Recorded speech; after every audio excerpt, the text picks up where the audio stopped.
If a promise was made to Abraham concerning his natural seed, it will come to fruition. Fruition, noun. The point at which a plan or project is realized. The plans have come to fruition sooner than expected, the realization of a plan or project. New methods will come with the fruition of that research. Biblical prophecies. Several prophecies in the Old Testament speak of a future restoration of Israel and the return to their land. Key passages include, Ezekiel 37, the vision of dry bones coming to life symbolizes the restoration of Israel, the Jews, not Christ, including the return to the land.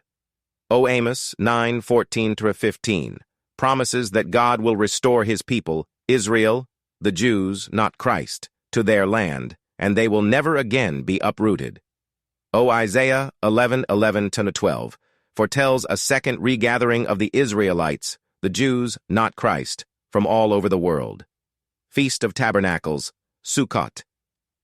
Revelation 7:9-17 describes a great multitude holding palm branches, reminiscent of the celebration of Sukkot.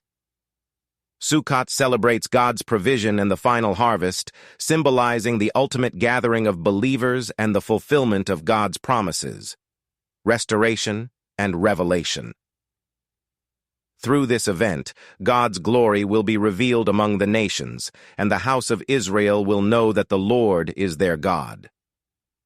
The prophecy concludes with God's promise to restore the fortunes of Jacob, Jews, not Christians, and show mercy to the whole house of Israel, ensuring they dwell in their land securely, free from threats and knowing God's presence. Divine sovereignty. The prophecy underscores God's control over historical events, using even hostile forces to accomplish his purposes. Judgment and restoration. It reflects themes of judgment against Israel's enemies and the ultimate restoration and vindication of Israel. End times. Many interpretations see this prophecy as eschatological, pointing to events in the end times, with Gog and Magog symbolizing forces of evil against God's people. So, I ask you, has this happened? Will this happen? Does it involve the nation of Israel? Final battle and judgment, Ezekiel 38:39.